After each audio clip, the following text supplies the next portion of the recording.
We like to think of romantic feelings as spontaneous and indescribable things that come from the heart.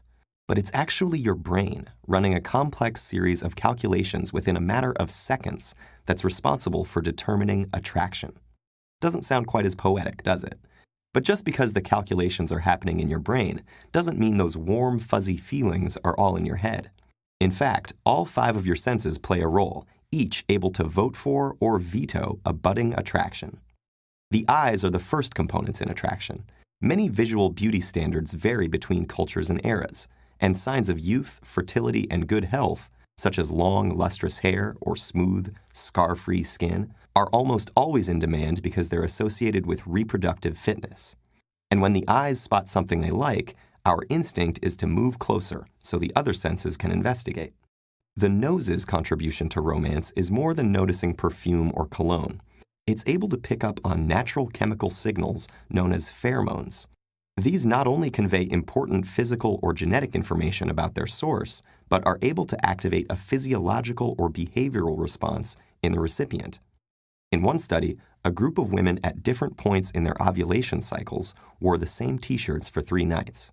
After male volunteers were randomly assigned to smell either one of the worn shirts or a new unworn one, saliva samples showed an increase in testosterone in those who had smelled a shirt worn by an ovulating woman.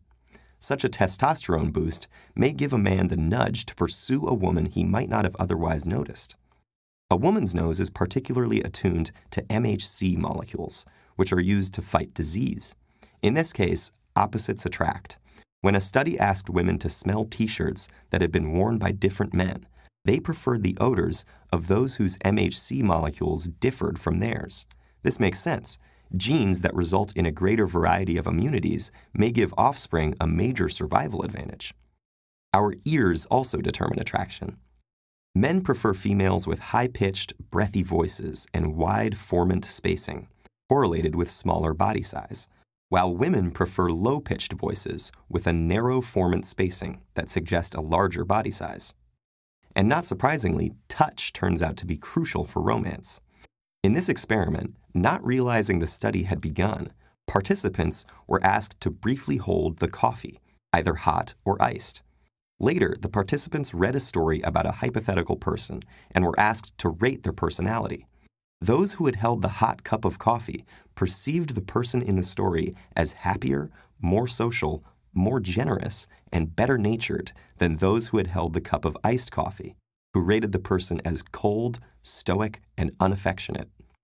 If a potential mate has managed to pass all these tests, there's still one more, the infamous first kiss, a rich and complex exchange of tactile and chemical cues, such as the smell of one's breath and the taste of their mouth.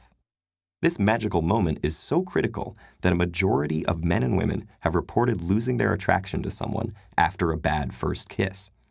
Once attraction is confirmed, your bloodstream is flooded with norepinephrine, activating your fight or flight system.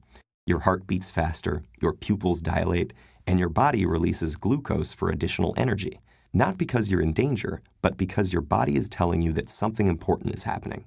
To help you focus, norepinephrine creates a sort of tunnel vision, blocking out surrounding distractions, possibly even warping your sense of time and enhancing your memory. This might explain why people never forget their first kiss. The idea of so much of our attraction being influenced by chemicals and evolutionary biology may seem cold and scientific rather than romantic. But the next time you see someone you like, try to appreciate how your entire body is playing matchmaker to decide if that beautiful stranger is right for you.